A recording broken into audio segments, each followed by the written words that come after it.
주의 선지 엘리야 병거 타고 하늘에 올라가던 일을 기억합니다.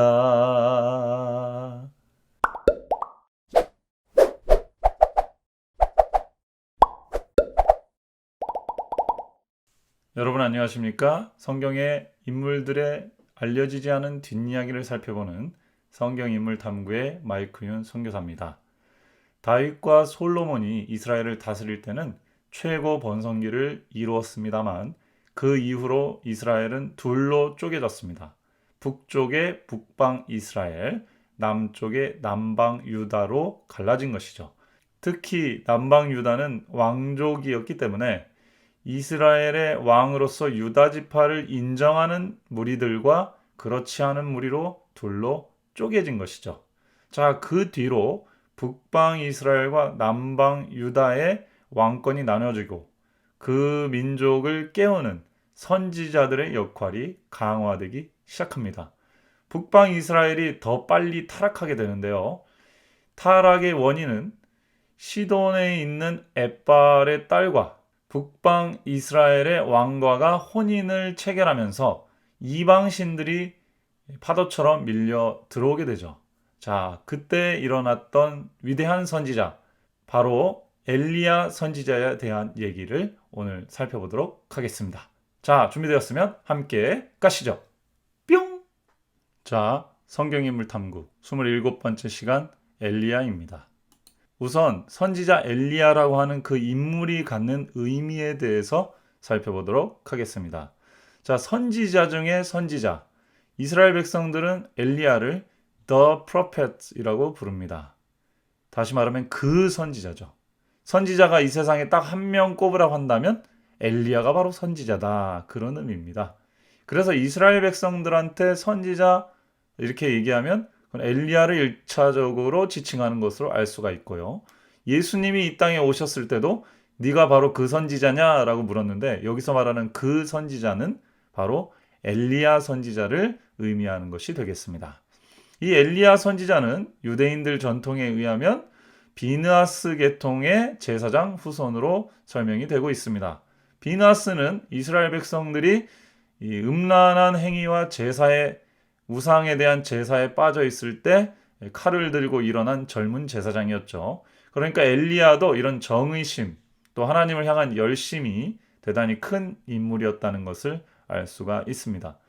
우리가 생각하는 것과 좀 다르게요. 유대인들은 엘리야를 좀 포근하고 따뜻한 인물로 기억하는 것 같습니다. 존경과 사랑, 기대, 희망의 선지자로서 엘리야를 생각하고 있고요.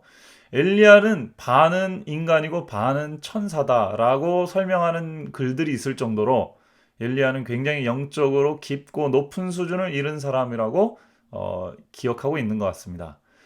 제 얘기가 아니고요. 유대인들은 이 솔로몬이나 엘리야 같은 이런 인물들을 아주 신비적이고 영적으로 깊은 인물들로 이해하고자 설명했던 것 같아요.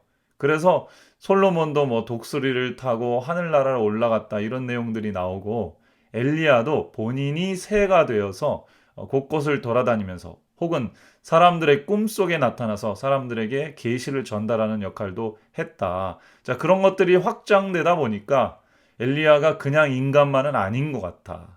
이런 식의 이야기들이 확장되어 나타난 것이죠. 그러다 보니까 한국에 어떤 사람이 도력을 많이 닦다 보면 지리산, 뭐 계룡산 이런 데서 7년, 10년 수련을 하다 보면은 뭐 자기도 모르게 어떤 특별한 능력을 갖게 되었다고 믿게 되고 다른 사람들도 그렇게 믿게 되면은 신선인 것처럼 혹은 도인인 것처럼 그렇게 이해되지 않습니까? 마치 그런 것과 비슷한 것이죠. 어떤 인물이 사람들이 보기에 일반적인 수준을 넘어가게 될 때 그 사람을 아주 신비스러운 존재로 보게 되는 것과 마찬가지 이치다라고 생각하시면 되겠습니다. 그래서 유대인들은 엘리야가 디셉 사람이고 혹은 길랏 출신이다라는 이야기를 하긴 하지만 부모가 누군지 또 어떤 어린 시절을 배경을 가졌는지 이런 것들이 전혀 설명되어 있지 않기 때문에 마치 멜기세덱처럼 시작과 끝을 알 수 없는 신비스러운 존재로 이해를 하는 것이다 라고 보시면 되겠습니다. 자, 두 번째는 너무 유명한 이야기죠. 아합 왕과의 갈등입니다. 엘리야가 선지자로서의 명성을 날리기 시작한 순간은 아합 왕한테 가가지고 3년 동안 기근이 있겠다라고 하는 그 하나님의 어떤 언약에 의거한 저주의 말씀을 선포할 때죠. 근데 그때 그 장소가 왕궁이 아니라 유대 문헌에 보면은 엘리야를 하나님께서 히엘의 장례식에 보내서 거기서 아합 왕을 만나가지고 그런 얘기를 했다라고 기록하고 있는 것입니다. 히엘이 누구냐? 히엘은 여리고를 새롭게 세운 사람이에요. 여리고를 무너뜨릴 때 여호수아가 이렇게 예언했습니다. 이 여리고 성을 재건하는 사람은 기초돌을 놓을 때 장자가 죽고 그 다음에 성전을 다 짓고 마지막에 문을 완성하지 않습니까? 문을 달지 않습니까? 문을 달 때 계자가 죽으리라. 이렇게 얘기를 했죠. 그리고 히엘이 여리고를 다시 건축하는데 이 여호수아의 예언이 그대로 성취가 되었습니다. 이 자리에 아합 왕이 참석했다는 얘기는 이 히엘이 얼마나 그 당시 유지였는지를 알려주는 것이죠. 특히 여리고는 교통의 중심지라 이 중동 사람들은 상업이 굉장히 발달했잖아요.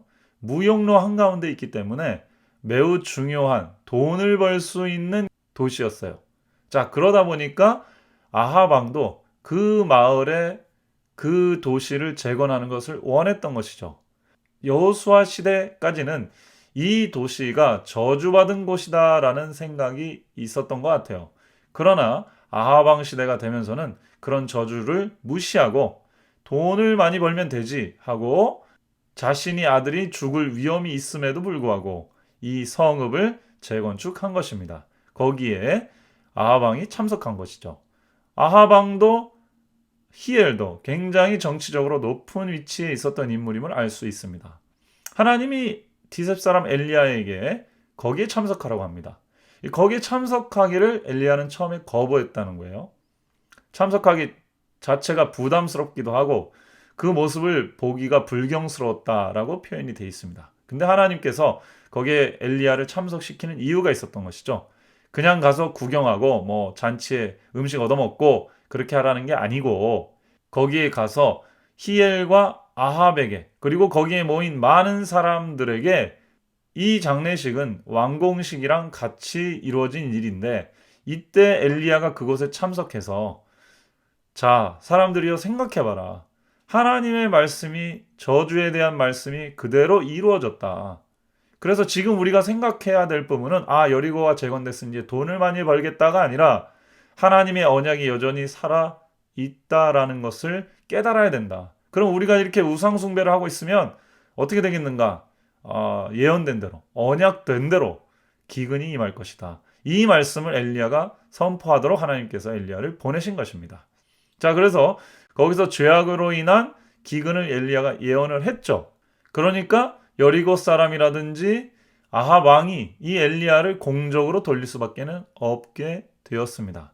그러나 우리가 이제 결론까지 보면 다 알게 되겠지만 이것이 하나님이 이스라엘 백성들의 마음을 하나님께로 돌리키고 그 다음에 백성들의 마음을 서로 연합하게 하는 하나의 방법이었던 것을 우리가 알게 됩니다. 자, 일단은 아합 왕이 이렇게 엘리야를 잡으려고 하고 백성들의 마음이 혼란이 일어나기 시작했습니다. 하나님께서 엘리야 보고 도망가라 그랬죠. 그릿 시냇가로 도망가라. 그릿 시냇가는 요르단 쪽에 있는 한 사막 사이에 있는 와디라고 보시면 되겠습니다. 거기는 사막인데도 겉은 사막인데도 산이 좀 있다 보니까 그 지표 안에 물이 좀 있어요. 그래서 어떤 약한 지표면을 타고 샘이 나오기 시작합니다. 목동들이나 베두인들은 그 위치를 잘 알죠. 일반 사람이 가면 딱 목말라 죽기 좋은 곳이지만 여기 지리라 하는 사람들은 거기 가서 쉼터를 발견할 수 있고 또 어느 기간 동안 살 수가 있습니다. 자, 그런 데서 살기 때문에 도시는 아니에요. 그러다 보니까 먹을 것이 부족해지고 기근이 왔는데 하나님께서 엘리야를 그 유명한 까마귀를 통해서 공궤를 하시는, 먹여 살리시는 그런 기적의 이야기들이 우리가 성경에서 본 이야기입니다. 자, 유대인들이 이걸 어떻게 생각하냐? 크게 두 가지 의견이 있어요.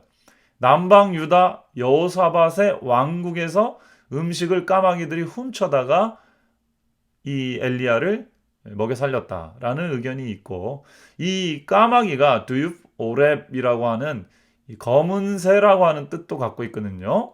그래서 이 오렙이라고 하는 조금 정치적으로 중립적인 족속이 엘리야를 좀 도와준 게 아닌가, 이렇게 의역하는 그런 해석들도 있습니다. 자, 어떻게 됐든 하나님께서 이 하나님의 사역을 순종적으로 이루고 또 담대하게 경고의 기별을 전한 이 선지자를 하나님의 방법으로 또 하나님의 돕는 손길들을 통해서 공개하시고 먹여 살려서 환난 중에도 하나님이 보호하신다는 사실을 알려주었다는 것은 우리가 동일한 교훈으로 찾을 수 있을 것 같습니다.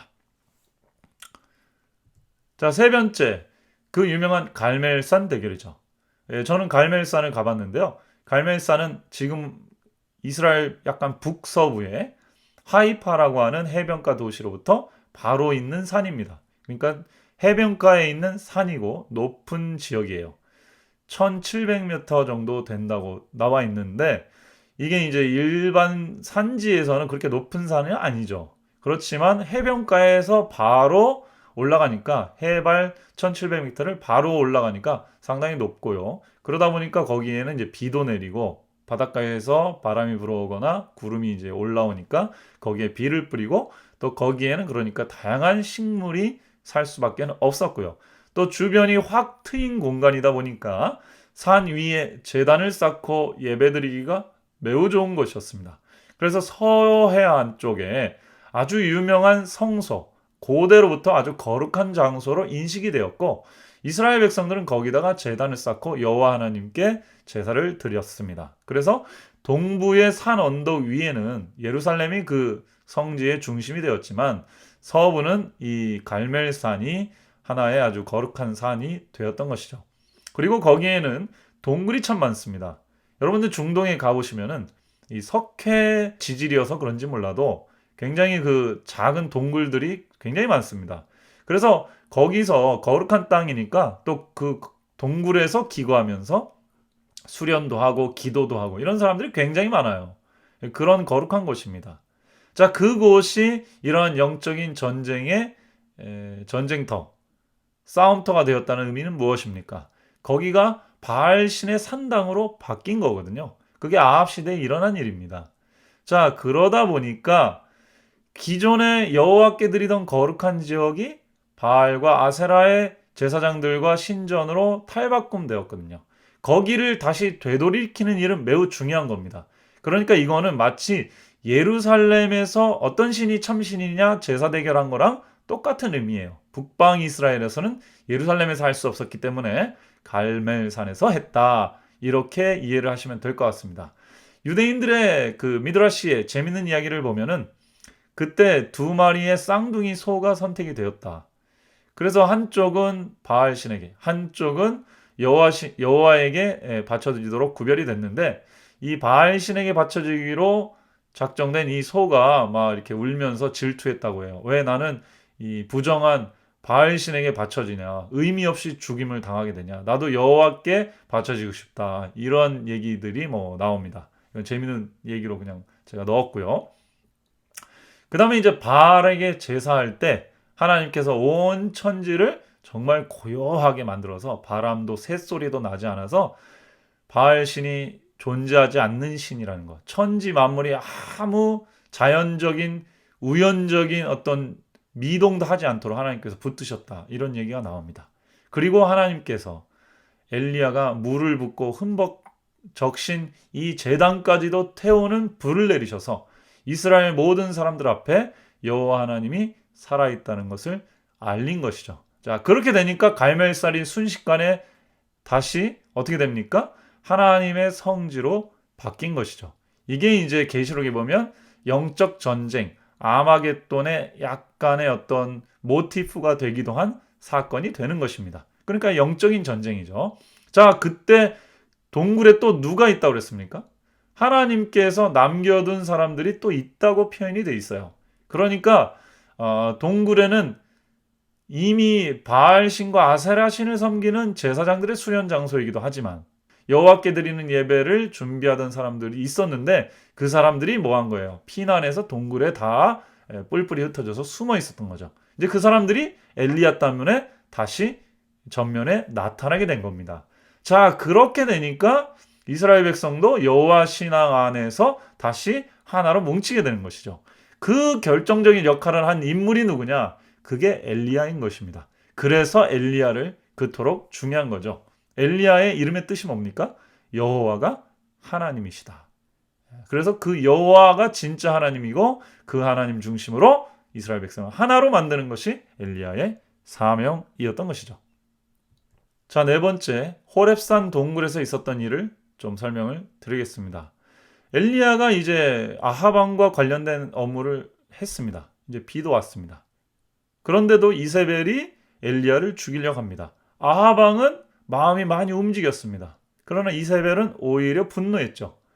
엘리야도 우리와 성전이 같은 사람이기 때문에 용기 있게 왕 앞에서도 경고의 메시지를 전할 때도 있었지만 또 왕비의 분노에 떨고 도망갈 수도 있는 것이죠. 그래서 엘리야도 호렙산으로 도망을 오게 됩니다. 유대인들은 이 호렙산에 머물렀던 곳이 모세가 율법을 받고 하나님의 영광을 본 그 동굴이었다라고 설명을 하고 있어요. 엘리야가 여기서도 똑같은 경험을 하게 됩니다. 근데 엘리야에게 나타나신 하나님은 네 가지 다른 모습으로 나타나셨어요. 그게 유대인들은 인생에서 아주 중요한 네 가지 사건 혹은 세 개의 의미다라고 해석을 하고 있습니다. 첫 번째, 크고 강한 바람이 불죠. 그것은 죽음이라고 생각을 한대요. 그래서 많은 것을 무너뜨리고 휘몰아쳐 가는 것입니다. 인생은 누구도 이 죽음의 바람 앞에서 끝까지 버티며 설 수가 없는 것이죠. 두 번째, 지진입니다. 지진은 떨리는 것이죠. 그래서 이스라엘 사람들은 이 지진은 인간이 근본적으로 갖고 있는 두려움이다. 이렇게 표현을 했습니다. 자, 세 번째, 불인데 이 불은 하나님의 심판을 상징한다는 것이죠. 직접적으로 하나님께서 죄를 쓸어버리는 것을 이제 불로 묘사를 했다. 이렇게 이야기를 하고 있습니다. 그러니까 죽음, 또 두려움, 심판 이런 것들을 하나님께서 보여주신 것이죠. 그 다음에 마지막에 고요함 속에 미세한 음성으로 하나님께서 엘리야에게 말씀을 하십니다. 그게 유대인들은 마지막 날 모든 것이 잠잠해지고 하나님만 말씀하시는 날로 설명을 합니다. 그래서 아까 갈멜살 전투에서도 바알의 제사장들이 그렇게 울부짖어도 모든 것을 고요하게 하나님께서 만드셨다는 것이죠. 무엇이 참 하나님인지, 누가 참 하나님인지를 보여주신 것입니다. 하나님께서 이러한 것들을 통해서 엘리야를 격려해 주시고 엘리야와 함께 있다는 것을 알려주시고 또 백성들에게 전해야 될 메시지가 무엇인지를 보여주셨다고 설명을 합니다. 자, 그래서 엘리야가 다시 공적 사역으로 돌아오고 승천하기 전까지 마무리를 잘 갖추게 됩니다. 그리고 이제 후배 선지자인 엘리사 선지자를 선발을 하게 되는 것이죠. 엘리야의 사역에서 가장 중요한 의미는 무엇인가? 바로 메시아의 길을 예비하는 것입니다. 유대인들도 엘리야가 오실 메시아의 전조이자 길을 예비하는 사람으로서 역할을 굉장히 강조하고 있습니다. 자, 메시아의 길을 예비하는 그 일 중에 가장 중요한 것들만 좀 추려보았습니다. 첫 번째는 메시아의 등장 직전에 나타나야 된다. 그런 것이죠. 그리고 두 번째는 가족의 화목을 이끌어낼 것이다. 이 메시아가 오면 천국을 이룰 거 아닙니까? 구원을 이룰 것이고, 자, 그렇게 하기 전에 이미 메시아를 예비하는 선지자 엘리야가 나타나서 백성들 중에 가족 간의 화목을 이끌어낸다는 것이죠. 자, 그 다음에 논쟁을 끝내고 의견을 통일시킵니다. 하나님의 메시지를 정확하게 전달함으로써 오해의 소지가 없게 만들어주는 것이죠. 하나님의 심정을 온전히 전달하는 선지자인 것입니다. 그리고 난해 성경절이 해결된다는 것. 그동안 우리가 이해하지 못했던 것들이 드러난다는 것이죠. 그 다음에 마지막으로 사람의 마음을 변화시켜서 회개케 한다는 것입니다. 그래서 그리스도인들은 예수님을 메시아로 보니까 예수님 전에 이 활동을 했던 인물이 침례 요한이고, 그래서 침례 요한을 엘리야로서 기능을 한 사람으로 우리는 이해를 하는 것입니다. 그래서 말라기 선지자는 말세 여호와의 날이 이르기 전에 선지 엘리야를 보내줄 것이다. 그리고 아비의 마음과 아들의 마음이 서로 하나가 되도록 해줄 것이다. 라는 예언을 기록한 것이죠. 자, 이렇게 선지자 엘리야에 대해서 살펴보았습니다. 기독교인들은 엘리야 하면 승천한 선지자, 살아서 하늘에 올라간 선지자로 기억을 많이 하고 있습니다만, 유대인들은 이미 엘리야가 거의 반은 천사와 같은 존재급으로 이해를 하고 있습니다. 제가 인상 깊게 봤던 것은 엘리야 선지자가 경고만 하고 이렇게 격렬하게 싸우고 바알과 아세라의 선지자를 죽이고 이런 모습만 기억하는데, 유대인들은 전혀 다르게 이해를 한다는 것이죠. 엘리야의 이미지는 백성을 하나 되게 하고 회개케 하고 또 하나님의 기별을 이해하게 하고 또 오해했던 잘 못 깨달았던 말씀을 깨닫게 하는 역할을 했던 따뜻한 선지자로 기억을 하고 있다는 사실입니다. 자, 그렇게 보니까 엘리야가 좀 다르게 보이죠. 그리고 침례 요한도 좀 다르게 보입니다. 침례 요한 역시도 강력한 심판의 기별을 전했지만 그것의 결론은 분쟁과 파당이 아니요 백성들을 평화와 화목으로 이끌기 위해서 그런 메시지를 전했다는 것을 알 수가 있습니다. 그래서 군인들이나 세리들이 이렇게 찾아왔을 때 평범한 삶 속에서 개선되고 회개의 열매를 나타내는 삶을 살도록 요청했지, 그들 보고 숲속 어디로 따로 들어와서 나만 쫓아라 이런 식으로 메시지를 전하지 않았던 것이죠. 자, 엘리야에 대한 이해가 이래서 중요한 겁니다. 메시아 이전에 나타난 인물이 엘리야이기 때문에 이 엘리야는 자기가 그리스도요, 자기가 메시아라고 하는 사람들이 혹은 종교 사기꾼들이 종종 활용하는 그러한 인물이 될 때도 있습니다. 우리가 아는 하나님의 교회라든지 안상홍 증인회는 처음에는 자기가 이러한 엘리야다 하면서 일어났던 운동 중에 하나죠. 하지만 엘리야의 이 존재론적 의미는 여전히 가치가 있는 것 같습니다. 예수님이 초림하실 때도 엘리야, 침례 요한이 나타나서 그 길을 준비했듯이 백성들의 마음을 하나로 만들고 회개로 이끌고 하나님을 바라보고 하나님의 말씀을 깨닫도록 이끌었듯이 말세에 하나님의 나라가 임하기 전에도 이러한 사명을 받은 사람들이 하나님의 일을 이루어야 될 것입니다. 그 특징 중에 하나는 백성들에게 말씀을 가르쳐서 백성들이 하나님의 뜻을 깨닫고 하나님 안에서 가족이 화목되고 사회가 통합되고 하나님과 백성들의 마음이 서로 소통하게 되는 진정한 부흥과 회개의 역사를 이룰 사람들이 바로 이러한 엘리야의 사명을 받은 사람들이 아닌가 싶습니다. 이러한 준비된 하나님의 백성들이 이 말세에 많이 일어나게 되기를 바랍니다. 제가 준비한 영상은 여기까지고요. 다음에 더 좋은 내용으로 다시 찾아뵙도록 하겠습니다. 여러분 감사합니다. 행복하세요. 바이바이.